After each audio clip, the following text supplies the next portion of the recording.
근데 제가 생각했을 때 아무래도 이 간교한 뱀과 지혜는 생각을 해도 어울리지가 않은 것 같아서 뱀하면은 사탄이고 지혜하면 부엉이 박사 아닌가 생각이 드는데 그래도 궁금한 거 있어요. 근데 뱀이 당시에 사람들한테 어떤 인식이었을까? 그러니까 요즘 시대랑 좀 달랐을 것 같다는 생각이 좀 들어서 그러니까 뱀 어떤 인식이 있어서 뱀에다가 예수님이 비유하셨는지 사실은 추정을 해보건데 여러 가지 이제 뭐 설이 있지 않을까라는 생각이 좀 들고요. 또 하나는 한국 교인들이 내 식대로 이 말씀을 해석하는 경향이 있는 것 같아요. 그러니까 이 말씀을 이제 어떤 뭐 뱀이나 이제 비둘기 비유하셨으니까 조금 더 내 마음대로 해석하시는 경향이 있어서 그 까닭이 그 이유가 뭘까라는 생각이 좀 있어요. 궁금한 점이 좀 있어요. 네. 말씀드린 대로 그 뱀도 피조물이고 비둘기도 피조물이고 또 뱀, 비둘기 다 공존합니다. 마찬가지로 그 우리가 사는 세상 선과 악이 공존하잖아요. 예, 거기에 비해서 뱀은 혐오 동물이죠. 또 말씀드린 대로 굉장히 지혜롭고 아니 사람을 넘어뜨릴 정도니까 얼마나 지혜로워요. 당시 아담 하와의 지혜보다 탁월했다는 얘기거든요. 예수님도 구약을 너무 잘 아시는 분이었기 때문에 그 뱀이 어떻게 에덴 동산에서 아담화를 무너뜨리는 걸 아시는 거예요. 그래서 제자들한테 잘 들어봐라. 이 뱀이라는 놈이 굉장히 탁월한 지혜를 가지고 있다. 아담화를 넘어뜨렸다. 너희 둘이 말씀하시지만은 뱀의 지혜를 우리가 배워야 된다. 그런 뜻으로 뱀을 그 얘기를 하셨다고 보고요. 난 중요한 거는 뱀은 사탄은 아닙니다. 뱀적 사탄은 아니에요. 사탄은 따로 있고, 그렇죠. 이 뱀이 사탄의 도구가 된 거거든요. 맞아요. 뱀이 좀 억울해요. 예, 그럴 수도 있을 네, 거예요. 예, 나는 억울합니다라고 항변할 수 있는데, 그 상황은 지금도 마찬가지예요. 지가 나쁜 짓 해놓고 하나님 억울합니다. 맞아요. 지가 안 하면 되는 거거든요. 그렇죠. 아마 뱀이 목숨 걸고 사탄의 요구를 거절했더라면은 다른 방법으로 했을 거예요. 근데 솔깃했거든요. 이게 솔깃한 거잖아요. 예, 그래서 마귀의 도구가 되느냐 안 되느냐. 마귀의 꿈에 넘어가느냐 안 넘어가느냐. 이건 자기 무기예요. 뭐 상황이 어째서 뭐 그때 형편이 그래서 그거 아니에요. 결정하는 나 자신이거든요. 내가 선택하고 내가 결정하는 거거든요. 막 그런 강력한 메시지를 주고 계시다 생각을 합니다. 그리고 이제 거기에 더해서요. 잘 생각해 보시면 우리가 이제 성경에 정경이라고 그러잖아요. 성경을 정경적 문맥이라는 게 있어요. 그러니까 우리가 일반 뭐 한국 문화, 뭐 미국 문화 그게 아니라 정경적 문맥에서 보면 이미 아까 말씀하신 대로 사탄은 아니지만 그 창세기에 보면 하나님이 지으신 들짐승 중에 가장 간교하다고 돼 있어요. 그러니까 이제 그런 것들이 알려져 있고 어느 정도 간교했죠? 첫 인간을 타락시킬 만큼 하나님을 대적할 만큼 사실은 그리고 이부도 나 속았다 그 말을 하거든요. 그러니까 대명사가 된 거죠. 또 하나 비둘기는 그럼 뭐냐? 뭐 비둘기 노아도 있지만 사실은 정결한 짐승 중에 하나죠. 제사 때 바치는. 그리고 주로 가난한 사람들이 뭐 집비둘기 들에 가서 잡아와요. 뭐 양 그런 게 없으면. 그러니까 그들이 정결한 짐승으로 바치는 것 중에 대명사기 때문에 이미지를 가져오기가 그러니까 예수님도 정경적 문맥에서 쉽게 가져오신 거고요. 또 지금 그 중동에 가보면 이집트 같은 데는 비둘기를 키워요. 그 비둘기 키우는데 되게 많습니다. 가다 보면 뭐가 저게 뭐야 그러면 비둘기 집이 쫙 있어갖고요. 그거 요리해줘요. 굉장히 좋은 잘 대접하는 요리가 비둘기 요리예요. 그러니까 그들에게는 우리보다는 친숙하죠. 우리는 뭐죠? 까치? 뭐 우리는 맨날 깍깍대는 게 있으니까 우리한텐 그렇지만 또 그 문화적인 배경도 있겠죠. 네. 일단은 아까 그 윤성 조사님 질문이 굉장히 날카로웠던 것 같아요. 그러니까 그 당시에 그 얘기를 들었던 사람들에게 있어서 뱀은 무엇이었을까? 그죠? 그러니까 그 상황에서. 왜냐하면 지금 비둘기처럼 순결하다는 말은 대한민국의 2022년에는 되게 이상하게 해석될 수 있어요. 왜냐하면 비둘기는 유해동물입니다. 지금. 네, 그죠? 닭불기. 그런데 이 말씀이 제자들에게 주어졌잖아요. 근데 예수님께서 이 뱀에 대해서 사람들이 어떻게 이해했는지 그리고 우리가 이해할 수 있는지를 실제적으로 사용하신 적이 있어요. 독사의 자식들아. 여러분을 보고 얘기해서 죄송합니다. 그 당시에 그 율법으로 그 복음을 가렸던, 그러니까 정말 하나님을 믿는 제일 잘 믿는다고 하면서 그렇지 않았던 사람들을 향해서 독사의 자식들이라고 얘기하셨잖아요. 그러니까 그 당시에 독사, 뱀이라는 건 분명히 부정적인 의미를 가지고 있는 것으로 받아들일 수 있겠죠. 그리고 지금 우리나라에서 비둘기는 유해동물이지만 그 당시에는 순결의 상징이었고, 그리고 성령님이 비둘기 같이 그러니까요. 임하셨다고 했으니까. 그런데 이 이야기를 누구한테 했느냐? 뱀같이 지혜롭다고 하는 얘기를 그 제자들에게 했다는 얘기예요. 그 세상 사람들한테 한 얘기가 아니라 제자들에게 했다는 겁니다. 제가 아까 말씀드린 것처럼 두 개의 세상을 생각하는 게 맞을 것 같다. 그러니까 예수님께서 보내는 그 제자들, 양인 제자들을 보내는 세상이 일이잖아요. 제자들은 비둘기인 거죠. 그런데 그 비둘기를 뱀 세상에 보내는 거예요. 근데 뱀 세상에서 비둘기처럼 살면 죽어요. 그러니까 뱀 세상에서는 뱀의 지혜로 살아라. 액션. 그러나 그 속에 살면서도 너희가 비둘기라는 건 절대로 있어서는 안 된다. 마인드, 애티튜드. 이 두 가지를 예수님께서 가르치신 게 아닌가.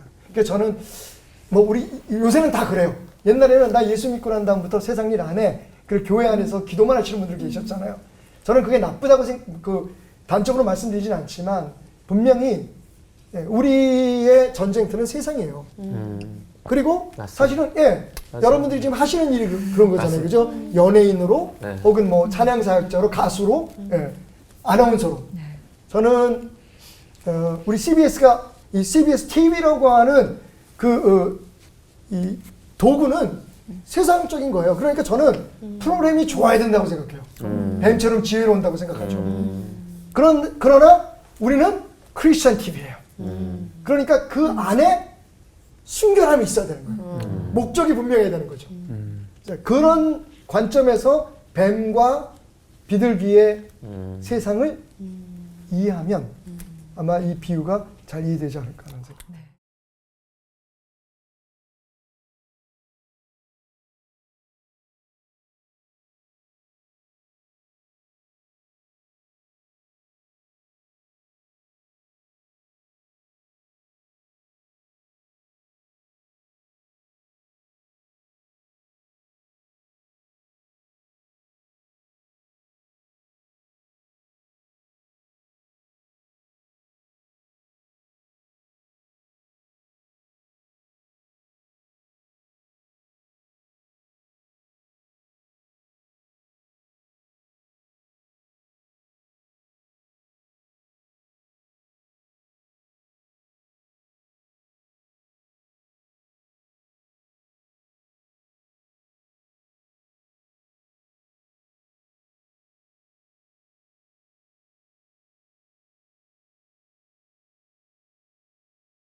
목사님들의 삶 속에서 가장 지혜롭고 순결한 결정이었다 하셨던 그런 순간들이 있으시면 좀 나눠주시고요.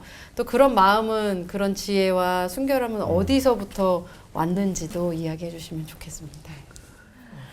네, 저는 이제 엄마니까 그게 그냥 생각이 났어요. 그러니까 아이를 사랑하고 아이가 잘 됐으면 하는 바람, 그거는 우리가 다 정말 최고로 순결할 때일 것 같아요. 그죠? 그 반대의 마음을 먹는 부모는 없으니까.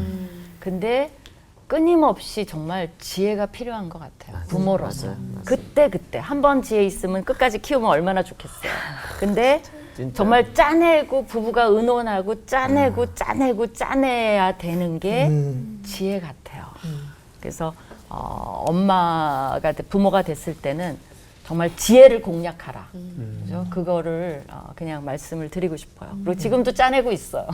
아이를 어떻게 잘 지혜롭게 대할까 하고. 예. 예, 저한테 이런 질문을 할 수 있겠죠. 박 목사님은 지혜롭고 순결하십니까? 단답을 하려면 아니요 라고 답을 할 수밖에 없습니다.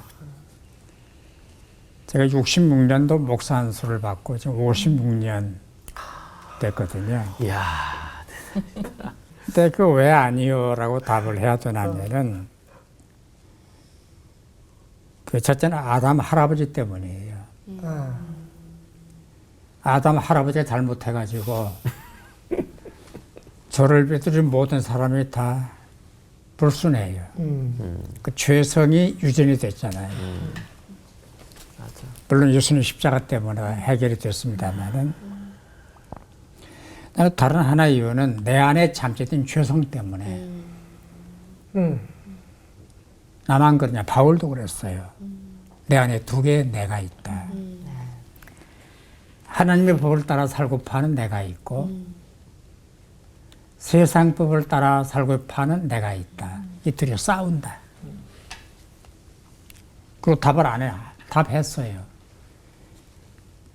우리에게 이김을 주시는 하나님께 감사한다. 비밀이 있긴 있어요. 지혜와 순결은 예수님의 성품입니다. 그러니까 예수님을 닮기 위해서 노력하고 안간힘을 쓰고 최선을 다하는 삶의 과정이 우리에게 필요한 거지. 나는 순결하다. 나는 지혜롭다. 그게 말이 안 돼요. 그건 할 수가 없어요. 그래서 지혜와 순결은 진행형이고 미래 완료형이에요. 그날은 될 거예요. 우리가 주님 만났을 때, 신령한 부활했을 때, 하나님 나라에 들어갔을 때 지혜와 순결이 완성이 되는 거죠. 예, 그래서 이 순수성, 진정성, 순수한 지혜가 절대적 가치라고 봐요. 그리고 꼼수는 타락한 지혜고 타락한 지혜는 남을 속이고 해를 주고 무너뜨리고 뱀처럼 그 타락한 지혜거든요. 그러니까 우리가 추구하고 바라야 할 지혜는 그 뱀에 닮은 지혜가 아니고 하나님 주신 지혜. 야고보가 말하되 구하라 지혜를 주시리라. 그 지혜를 우리가 구해야 되고 또 예수님처럼 순수한 분이 어디 있었겠어요. 순결한 어린 양이니까 닮아가는 삶의 과정이 신앙생활이다. 그렇게 보죠.